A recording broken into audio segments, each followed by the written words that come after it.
Thank you for watching my channel. Good morning. स्वागत है आप सभी को क्रिएटिव माइंड क्लासेस में। तो छात्र, आज हम शुरू करने वाले हैं क्लास 9th का। ये है 8वां चैप्टर। हमने आपको पहला पार्ट में आपको पढ़ा चुके हैं कि गति के बारे में, एक्सेलरेशन एंड है ना, डिस्टेंस, चाल, दूरी और विस्थापन, है ना, आपको ये सब बता चुके हैं। अब हम लोग उसको फॉर्मूला को हम लोग कैसे मॉडिफाई करना उसको बताना है। आपको हम एक फॉर्मूला भी बताए थे क्या, त्वरण के बारे में। जैसे क्या त्वरण होती है, त्वरण यानी त्वरण हम कहते हैं उसको कि किसी वस्तु द्वारा वेग में परिवर्तन के दर को त्वरण कहते हैं, है ना। एक्सेलरेशन जो होती है वो आपको हमेशा, या तो आपकी पर्सनली जीवन में हो या तो आपकी घरेलू मामला में हो, वो हमेशा से वो क्या कर देगा ना, किसी चीज़ को बढ़ा देता है।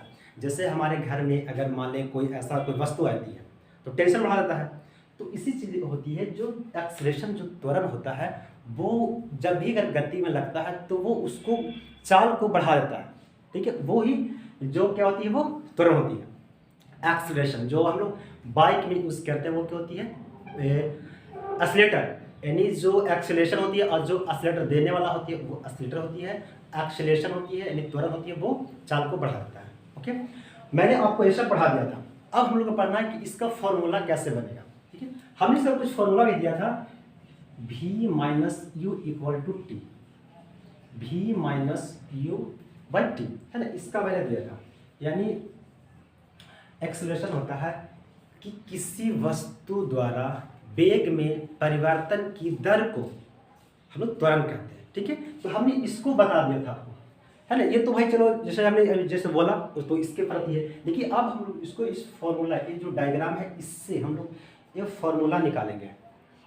एस बराबर निकालना हम लोग का, और ए बराबर त्वरण के लिए, है ना, और दूरी के लिए। तो आज हम लोग इसको पढ़ते हैं। देखो पहले क्या, वेग में परिवर्तन की दर, है ना, इसी को क्या कहते हैं, त्वरण। वेग में परिवर्तन की दर को त्वरण कहते हैं, यानी ए बराबर होता है v माइनस यू बटा टी। ठीक है, देखो यहाँ से, जैसे मान लो यहाँ पे कोई वस्तु इस जगह पे है, ओ पे कोई वस्तु है, यहाँ से चलना शुरू करता है। जब चलना शुरू करेगा, आरंभ करता है, तो क्या चलेगा, भी। तो सबसे पहले जैसे मान लो हम लोग, जैसे अभी यहाँ पे मैं खड़ा हूँ, ठीक है, अभी यहाँ पे क्या मेरा कोई चल है, कोई मेरा वेग नहीं, मैं क्या, जीरो मेरा अवस्था है कि नहीं। जैसे मैं चलना शुरू करूँगा तो कुछ ना कुछ मेरा चल इंक्रीज होगा, है कि नहीं। तो अभी ये जो सूर्य जिस पॉइंट पे है, यहाँ पे इसका कुछ वेग नहीं है, यानी प्रारंभिक वेग इसका क्या है, u, यानी प्रारंभिक u यानी 0। अब इसका u है, ठीक है। यहाँ से जब यहाँ पे आ गया, यानी जैसे मान लो यहाँ पे है, तो जब चलना हम शुरू करेंगे तो कुछ ना कुछ चलेंगे। जब कुछ ना कुछ चलेंगे तो वो बेर क्या होगा, लास्ट से कुछ हम चलना शुरू करते हैं। जब हम चलना प्रारंभ करते हैं तो कहीं ना कहीं पहुँचते हैं। जैसे यहाँ से चलना शुरू करेगा तो यहाँ पहुँच जाएगा। यहाँ से अब ये शुरू होती है भी, ये क्या है, अंतिम वेग। फर्स्ट में क्या है, प्रारंभिक वेग, है ना, इधर क्या है, अंतिम वेग यानी v। मैंने आपको बताया था इसको कंफ्यूज नहीं होना है, v और u में कंफ्यूज नहीं होना है। एबीसीडी में क्या होता है, u v, u आता है पहले यानी प्रारंभिक हो गया, v मतलब होता है बाद में यानी अंतिम हो गया। अगर इसको हम करते हैं तो ये आता है 21वां नंबर पर, और ये आता है 22वां नंबर पर। ठीक है, तो 21 और 22, इसमें से बड़ा कौन है, v है, और छोटा u है। तो अगर हम कभी भी परिवर्तन, देखो क्या होता है, वेग में परिवर्तन होता ही है कि जो पहले मेरे पास, चलो मेरा परिवर्तन क्या हुआ कि मेरे पास अभी 50 रुपया है ना, 2 दिन के बाद मेरे पास 100 रुपया हो गया। तो क्या हुआ, मेरा परिवर्तन हुआ। यानी पहले मेरे पास था 50 रुपया, फिर परिवर्तन हो गया 100 रुपया, यानी, है ना, आज के और एक बाद वाला को। तो कितना परिवर्तन हुआ, तो पहले मेरे पास था 50 रुपया, ओके, मेरे पास हुआ कितना, 100। तो परिवर्तन कितना हुआ, तो पहले में से बाद वाला को, यानी बाद वाला में से पहले वाला को घटा देते हैं। तो अगर घटा देंगे तो क्या होगा, परिवर्तन। तो ये यहाँ पे निकला, कुछ नहीं, सिंपल सीधा मैथ है, साइंस कुछ नहीं भाई, है ना, एकदम बिल्कुल मैथ नहीं है। ठीक है, अब इसको हम लोग बनाना शुरू करते हैं। अब हम चलते हैं डायग्राम पे। अगर डायग्राम से हम लोग चलेंगे, देखो क्या होती है। एक क्या है, एक कोई व्यक्ति यहाँ पे है और चलना रहा करता है एक समान वेग से, उसका समय भी वो तो ना तो उसका त्वरण ना तो बढ़ रहा है और ना ही तो घट रहा है, ठीक है। एक समान वेग से वो चलना शुरू करता है। जब वो चलना शुरू करता है तो उसका समय भी बराबर लगेगा और उसका वेग भी बराबर है, कुछ नहीं बढ़ेगा, तो उसका दूरी कुछ ना कुछ वो तय करेगी, ठीक है। वो इसका ये डायग्राम होती है। यहाँ से अगर देखते हैं इस पे, तो ये डायग्राम देखो क्या होती है आपका। ये क्या है भी, तो ये सामने वाला भी हो जाएगा, ठीक है, क्योंकि आपको मैं आपको बताने वाला हूँ। सिर्फ देखो बी है ना, यानी वी डी बाई यानी त्वरण, वेग में परिवर्तन होता है, यानी ए बराबर होगा बी डी बटा ए डी इक्वल टू, फिर यहाँ से बी डी बटा ओ सी, यहाँ पे दोनों डायग्राम होगा। कैसे? अब अगर यहाँ से एक्सीलरेशन यानी त्वरण बराबर होता है बी डी बटा ए डी और बी डी बटा ओ सी, ये दोनों से कहीं से हम निकाल सकते हैं, ये दोनों में से कहीं से भी हम निकाल सकते हैं। चलो हम इसको ले लेते हैं, यानी ए बराबर हो जाएगा बी डी बटा ए डी। ओके, अब यहाँ से देखते हैं कि बी डी क्या है कि नहीं। यहाँ अब हम लोग पास बी डी नहीं है, चलो इसको मान लो अभी समीकरण एक इसको मान लो। अब यहाँ से निकालना शुरू करते हैं हम बी डी। तो बी डी हम लोग को कुछ पता नहीं है, लेकिन ए डी की अगर बात हम करते हैं तो ए क्या है, ए है एक रेक्टेंगल, एक आयत है। आप आयत के बारे में जानते हो कि आयत का जो सामने वाली जो भुजा होती है ना, वो बराबर होती है आपकी सामने वाली, और आपके सामने जो बेंच वाली जो है ना, वो आपकी क्या है, बराबर है। ऐसा आपको है ना दोस्त बन सकता है, तो वो क्या बराबर होता है, ठीक है। तो इसका सामने ये बराबर है और इसका सामने ये बराबर, तो ये रेक्टेंगल होता है। तो ये जब टी है, क्योंकि समय यहाँ से है, तो ये भी तो टी हो सकती है, ठीक। अगर ये यू है, क्योंकि ये रेक्टेंगुलर है ना, ये एक आयत है, ये यू है तो ये भी यू, ठीक है। तो यहाँ से हम लोग का ए डी निकल गया, ए डी कितना हो गया टी, यानी कह सकते हैं ए डी बराबर टी। अब यहाँ से हम लोग निकालना है बी डी। अगर बी डी की हम बात करते हैं तो पहले हम निकालते हैं बी सी पूरा, बी सी बराबर क्या हो जाएगा, B D plus D C, B D plus C D, है कि नहीं। ये पूरा यहाँ से यहाँ तक पूरा लंबा है, तो अगर हम बी सी अगर निकालते हैं तो B C equal to B D है ना प्लस सी डी। ओके, अब अगर यहाँ से करते देखो बी सी, यहाँ पे देखना, यहाँ से कोई व्यक्ति चलना शुरू करता है, तो चलना शुरू करता था, इसका प्रारंभिक है तो क्या प्रारंभिक है, और यह है इसका अंतिम वेग, ठीक है। लेकिन ये यहाँ से देखो, ठीक है, लेकिन अगर इससे हम कह सकते हैं इस डायग्राम पे चलेंगे तो ये पूरा क्या होगा, पूरा इसका अंतिम वेग हो जाएगा, पूरा भी यहाँ से होता है, ठीक है, यहाँ से यहाँ तक पूरा भी इसका होगा, ये क्या होगा भी, यानी बी सी क्या हो जाएगा भी इक्वल टू बी डी। हम लोग का बी डी नहीं पता है, बी डी प्लस क्या है सी डी। अभी मैं बताया कि रेक्टेंगुलर में होता है, सामने की भुजा बराबर होती है, सामने की भुजा बराबर होती है, तो जब ये यू है तो ये भी यू होगा, यानी यू, ठीक है। अब ये यू है इधर प्लस में, बराबर के उस तरफ करेंगे तो चल जाता है माइनस में, यानी भी माइनस यू। इसको हम समीकरण 2 कर सकते हैं, ठीक है। अब हम लोग का यहाँ पे देखो सब मिल गया, ए डी मिल गया, ठीक है, बी डी मिल गया। अब सिर्फ इसमें रखना, तो समीकरण 1 से चलते हैं, ए बराबर हो जाती है बी डी बटा ए डी, ठीक है। तो बी डी कितना है भी माइनस यू बटा ए डी कितना है टी, ए बराबर है, ए इधर बराबर होता है तो आपको पढ़े होंगे ना, ए गुने इसको गुना कर देते हैं, ठीक है, आप नहीं तो पढ़ लेना मैं, ए टी बराबर भी माइनस यू। हाँ, यहाँ से कर सकते यू इधर माइनस में तो उस तरफ करेंगे तो प्लस में, यानी भी बराबर यू प्लस ए टी, यही ना फॉर्मूला होता है, ये निकाले थे। देखो यही ना वेग में परिवर्तन, वो जो क्वेश्चन बोलता है ना, यानी वो लैंग्वेज है, लेकिन अब हम लोग यहाँ पे सोल्व यानी हम कर चुके हैं, प्रूफ कर चुके हैं कि हाँ इसका एक्सेलरेशन होता है, इसका यानी भी बराबर होता है यू प्लस ए टी, है ना। यहाँ से भी आप निकाल सकते हो, यहाँ से भी निकाल सकते हो, समझिए। तो हम लोग आपको 2 तरह से आपको ना तरीका मैं बता दिया। एक और हम लोग का अभी और निकालना है, इससे तीन क्वेश्चन और यहाँ से बनेगा। देखो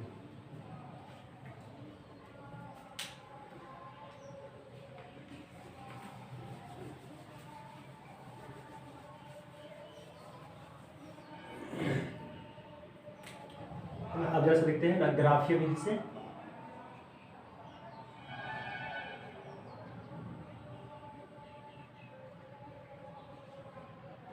ग्राफीय विधि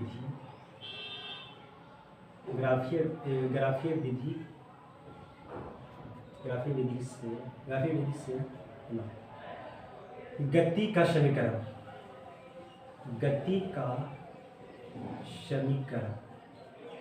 ठीक है, गति यहाँ से हम करते हैं। तो अब यहाँ पर समझ जाएगा कि अगर मान ले ये क्या है, यहाँ से वेग है ना, इसका क्या है वेग है, और यह समय। तो अगर कोई भी वस्तु में बताया था कि प्रति एकांक समय किसी वस्तु द्वारा किसी निश्चित दिशा में तय की गई दूरी को वेग कह सकते हैं। तो अगर वो तय करे तो वो क्या तय करेगा, दूरी तय करेगा, यानी एस तय करेगा। अब एस बराबर निकालेंगे, एस बराबर क्या होती है, अब यहाँ से देखना एस क्या होगा, हम लोग पूरा दूरी निकालना है, तो दूरी वो क्या तय करेगा, पूरा यहाँ से ये दूरी तय करेगा, यानी त्रिभुज ये और ये रेक्टेंगुलर आयत, इसका पूरा दूरी तय करेगा, है ना। यानी हो जाएगा इसका एस बराबर कर सकते हैं ए ओ बी सी, का क्षेत्रफल, इसका पूरा दूरी निकलेगा। अब यहाँ से समझिएगा बात को कि यहाँ दो चीजें क्या है, एक है आयत है और एक है त्रिभुज है। अगर आयत हम एक कह सकते हैं तो यहाँ पे दोनों प्लस में है, यानी एस बराबर हो जाएगा आयत ओ ए बी सी का क्षेत्रफल प्लस त्रिभुज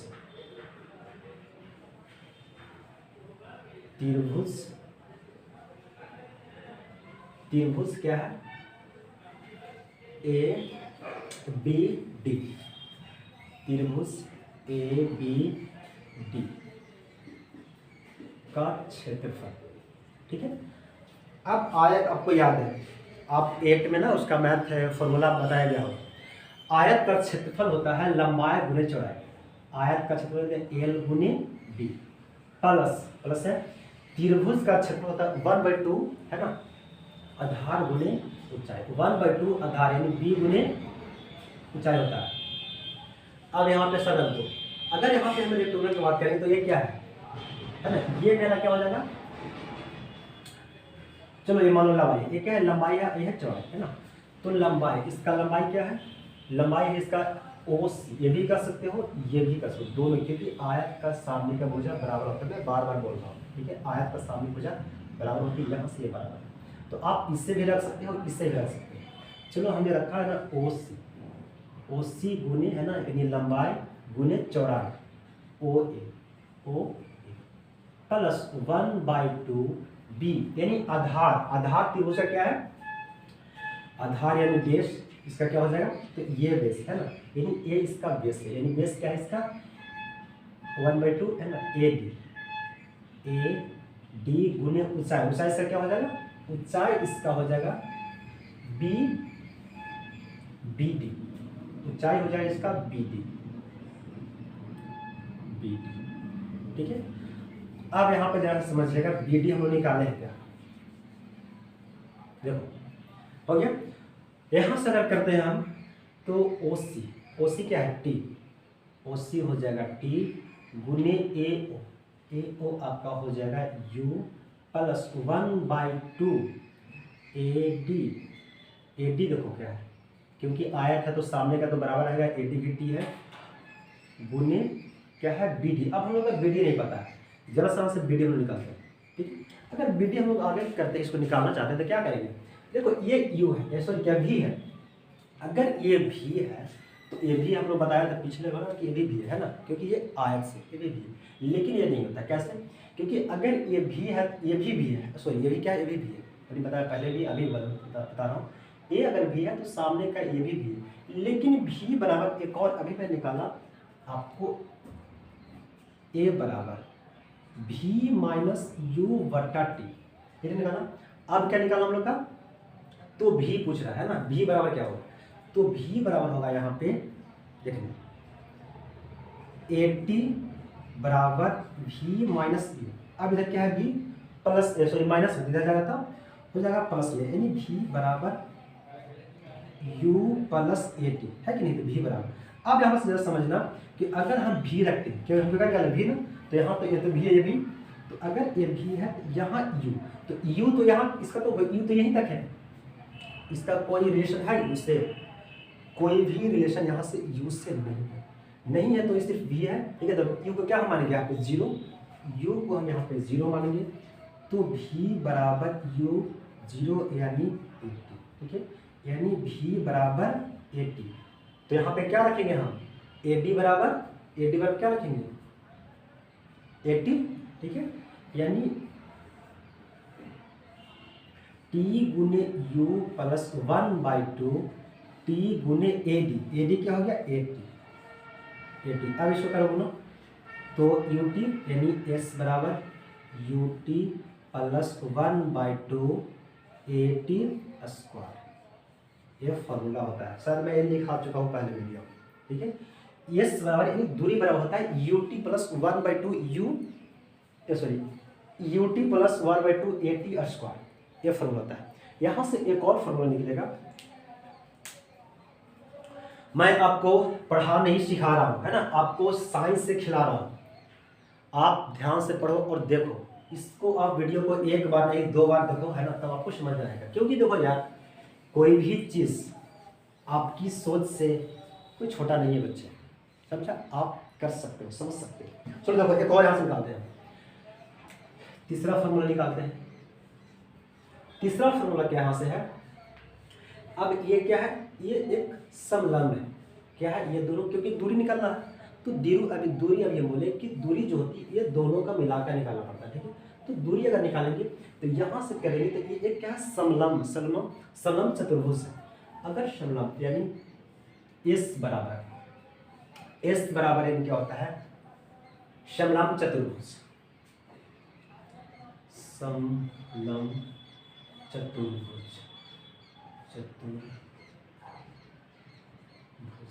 ठीक है, क्या है OABC पूरा OABC, ठीक है, चतुर्भुज। अब अगर इसका करेंगे, देखो समलंब चतुर्भुज कैसे करते हैं, समलंब चतुर्भुज यानी दो समांतर भुजाओं का योग, ठीक है, दो समांतर भुजाओं किसी त्रिभुज का किसी दो निश्चित भुजाएं बराबर हो, उसे समलंब कहते हैं।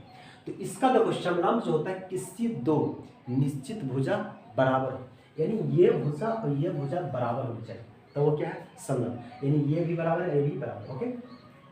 तो यहाँ से करते हैं हम क्या, समलंब का होता है क्षेत्रफल होती है 1/2 भुजाओं का योग प्लस ऊंचाई, तो a प्लस b होता है इंटू h होता है, ठीक है।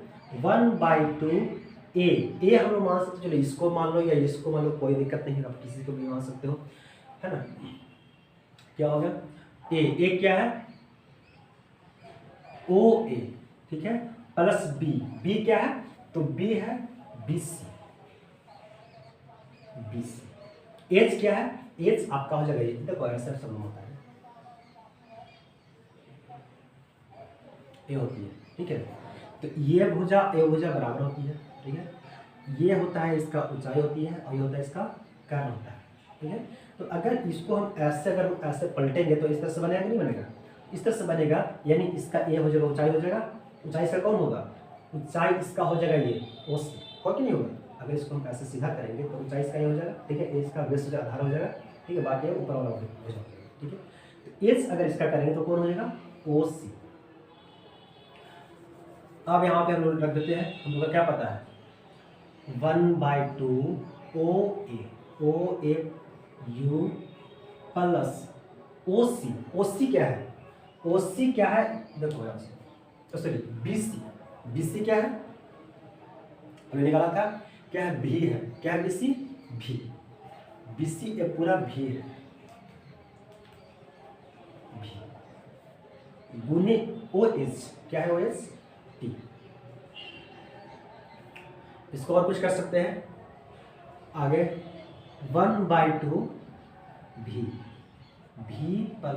u माइनस भी इंटू टी।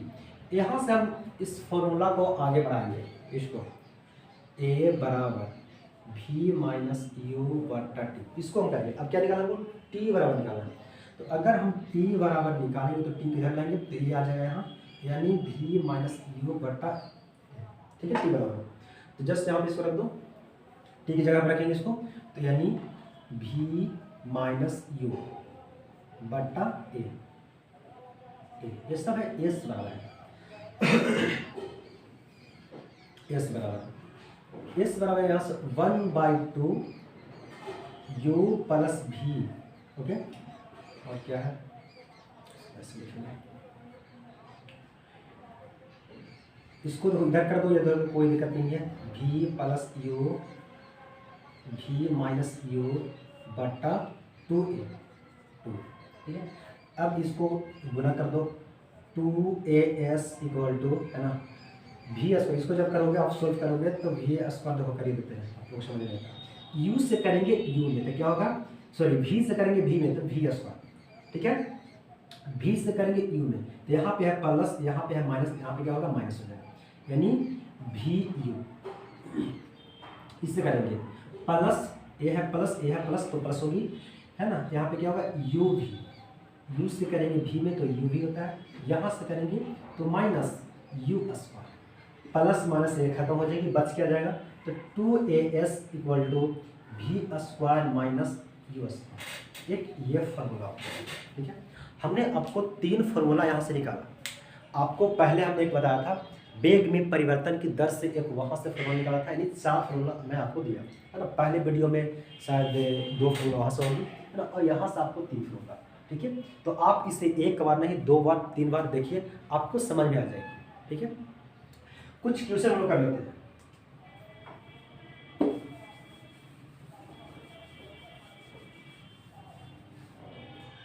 विराम अवस्था से राहुल अपनी साइकिल को चलाना शुरू करता है और 30 सेकेंड में 6 मीटर प्रति सेकंड का वेग प्राप्त करता है। वह इस प्रकार से वेग लगाता है कि साइकिल का वेग 5 से क्या लगाता है, वह इस प्रकार ब्रेक लगाता है कि साइकिल का वेग 5 सेकंड में कम होकर 4 मीटर प्रति सेकंड हो जाती है। दोनों स्थिति में साइकिल का त्वरण क्या हो, देखो समझना बात क्या है कि एक लड़का है, अब वो पढ़ने जा रहा है, तो पहले क्या उसका, राहुल अपनी साइकिल को चलाना शुरू करता है। तो जब शुरू करता है तो मैं बताया, अगर यहाँ से शुरू करेगा तो क्या यू, इसका प्रारंभिक में क्या है u, अब u है तो यहाँ से u बराबर क्या है 0, यानी u बराबर सोल्व, u बराबर क्या होगा 0, ठीक है, u बराबर 0 है। अब यहाँ से अगर हम v यानी अंतिम वेग की हम बात करेंगे तो अंतिम वेग क्या इसका हो जाएगा, यानी v बराबर 6 मीटर प्रति सेकंड, यहाँ से हो रहा है, कितना होता है कि यहाँ 6 मीटर प्रति सेकंड, उसका समय कितना है t वो कितना 30 सेकंड में, 30 सेकंड वो चलना शुरू किया, ठीक है, इतना चलना शुरू किया। अब यहाँ समझना बात को, ठीक है। यहाँ से अब क्या निकालेंगे, हम लोग के पास क्या है, u है, v है और t है। यहाँ से हम लोग पहले एक्सेलरेशन निकालें, इसके बाद जो आगे क्या आता है वो आगे करेंगे। यहाँ से अगर हम लोग निकालते हैं, ये बराबर होती है v माइनस यू बटा टी, ठीक है। तो v कितना है 0, क्योंकि जैसे कोई वस्तु चलना शुरू करता है तो उसका कोई वेग नहीं होता है, उसका कोई वेग नहीं होता है। जब वो चलना शुरू कर देता है तब उसका कुछ वेग होती है, ठीक है। तो जब जैसे फर्स्ट यानी प्रारंभिक भी उसका 0 मानते हैं, 0 होता भी है, अंतिम में क्या होता है उसका 6, वो चलना कितना का स्पीड से वो चल रहा है, तो 6 मीटर प्रति सेकंड के स्पीड से वो चल रहा है, ठीक है। तो उसका त्वरण यानी हर सेकंड में कितना बढ़ रहा है ये पूछा, ठीक है। चलिए निकालो, तो v कितना है 6 माइनस यू है 0, t कितना है 30 सेकंड, बराबर अगर इसे करेंगे तो 6 बटा 30 यानी 1/5, ठीक है। 1/5 क्या है, देखो एक सेकंड और यहाँ पे 6 बटा 30, देखो इस 6 कुछ में था, 6 है मीटर प्रति सेकंड में, मीटर प्रति सेकंड में। समय कितना है? सेकंड में, ठीक है, समय सेकंड में। तो देखो 6 × 25 यानी 5 से, यानी 1/5। ऊपर में क्या है? मीटर प्रति सेकंड। प्रति सेकंड का मतलब ये को तो नीचे आता है, यानी मीटर प्रति सेकंड यहाँ पे। तो ये ऊपर का गुना होता है तो कितना हो जाएगा? यानी 1/5, ठीक है, मीटर प्रति सेकंड स्क्वायर। 2 को अब मीटर हो गया, सेकंड कितना हो गया? 2। एक यहाँ था, एक यहाँ था, 2 हो गया। इसको अगर हम भाग करेंगे तो कितना आएगा? 0.2 मीटर प्रति सेकंड, ठीक है। अब भाग देना 1 में 5 से भाग देना, 0.0 यहाँ पे लेंगे तो इतना, ओके।